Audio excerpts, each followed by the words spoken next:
राधे राधे सभी को। आज है भादव मास की एकादशी और इस एकादशी को शुक्ल पक्ष की एकादशी के नाम से जाना जाता है और इसको कई नामों से जाना जाता है, जैसे वामन एकादशी, जलजूलनी एकादशी, डोला एकादशी। इस दिन जितने भी मंदिरों में झूले होते हैं, घरों में जो झूले लगाए होते हैं कृष्णा जी के, उन सब झूलों को हटा दिया जाता है, इसलिए इसको डोला एकादशी भी बोलते हैं।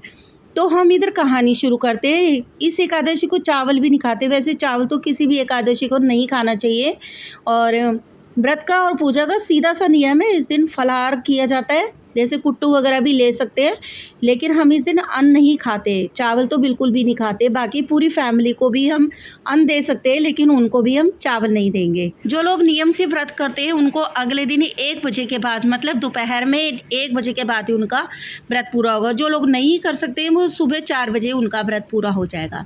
तो हम चलो कहानी करते हैं और कहानी इस प्रकार से है। एकादशी माता कृष्ण भगवान की जय, बोलो राधा रानी की जय। धर्मराज युधिष्ठिर बोले कि हे भगवान, भादो शुक्ल पक्ष की एकादशी का नाम तथा उसकी विधि क्या है? उस एकादशी के व्रत को करने से कौन सा फल मिलता है तथा उसके उपदेश कौन सा है, सो हमसे कहिए। भगवान श्री कृष्ण बोले कि हे राजश्रेष्ठ, अब मैं अनेक पापों को नष्ट करने वाला व अनंत स्वर्ग में देने वाला भादो शुक्ल पक्ष की वामन नाम की एकादशी की कथा कहता हूँ। इस एकादशी को जयंती एकादशी भी कहते हैं। इस एकादशी की कथा सुनने मात्र से ही सारे पाप नष्ट हो जाते हैं।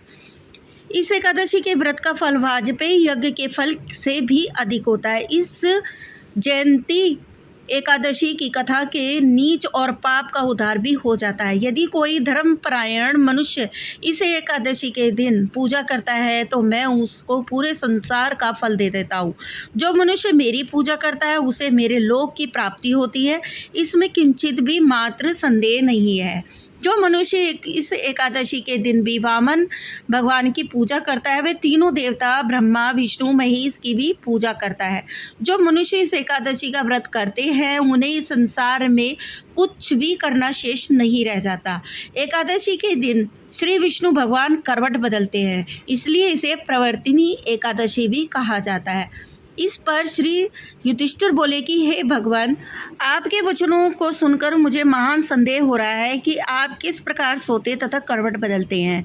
अपने बलि को क्यों बांधा है और वामन रूप धारण करके क्या लीलाएं की है? चातुर्मास व्रत की विधि क्या है तथा इसके शयन करने पर मनुष्य का क्या कर्तव्य है, सो सब विस्तार पूर्वक कहिए। श्री विष्णु भगवान बोले कि हे राजन, अब आपको पाप नष्ट करने वाली कथा का श्रवण करो।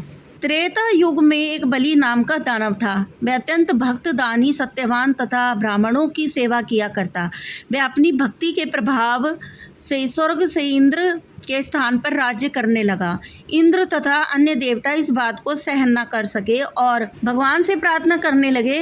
अंत में भगवान ने वामन रूप धारण किया और अत्यंत तेजस्वी ब्राह्मण का बालक का रूप धारण कर बलि को जीत लिया। इस पर युधिष्ठिर भगवान ने बोले कि हे जनार्दन, आपने वामन रूप धारण करके बलि को किस प्रकार से जीत लिया, सो विस्तार से कहिए। श्री कृष्ण भगवान बोले, हे राजन, मैंने वामन रूप धारण करके राजा बलि से याचना की कि हे राजन, तुम मुझे 3 पैर की भूमि दे दो, इससे तुम्हें 3 लोक के दान का फल प्राप्त होगा। राजा बलि ने इस पे छोटी सी याचना को स्वीकार कर लिया और ये 3 पग भूमि देने को तैयार हो गया। तब मैंने अपने आकार को बढ़ा लिया और भूलोक में पैर, भुवलोक में जंघा और स्वर्गलोक में कमर, महलोक में पेट और जनलोक में हृदय, तपोलोक में कंठ और सत्यलोक में मुख रखकर अपने सिर को ऊंचा उठा लिया। उस समय सूर्य, चंद्र, नक्षत्र, इंद्र तथा अन्य देवता आदि शास्त्रानुसार मेरी स्तुति करने लगे। उस समय मैंने राजा बलि को पकड़ा और पूछा कि हे राजन, अब मैं तीसरा पग कहाँ पे रखूं? इतना सुन के राजा बलि ने अपने सिर को नीचे कर लिया और उसे अपना तीसरा पैर रखने के लिए दे दिया। वह भक्त दानव पाताल को चला गया। जब मैंने उसे अत्यंत विनीत पाया तो मैंने उससे कहा कि हे बलि, मैं सदैव तुम्हारे पास ही रहूंगा। भादो के शुक्ल पक्ष की एकादशी को प्रवर्तनी नामक एकादशी के दिन मैं एक प्रतिमा राजा बलि के पास में रहती है। एक क्षीर सागर में शेषनाग का शयन करती रहती है। इस एकादशी को विष्णु भगवान सोते हुए करवट बदलते हैं। इस दिन त्रिलोकीनाथ श्री विष्णु भगवान की पूजा की जाती है। इसमें चावल और दही सहित रूपा का दान किया जाता है। इस दिन रात्रि को जागरण करना चाहिए। इस प्रकार व्रत करने से मनुष्य समस्त पापों से मुक्त होकर स्वर्ग लोक को चला जाता है। जो मनुष्य पापों को नष्ट करने वाली इस कथा को सुनता है उसे अश्वमेध यज्ञ का फल मिल जाता है। बोलो कृष्ण भगवान की जय। कथासार: व्यक्ति दान करे किंतु दान करके अभिमान न करे। अहंकार व्यक्ति को ले डूबता है। राजा बलि ने अभिमान किया और पाताल को चला गया।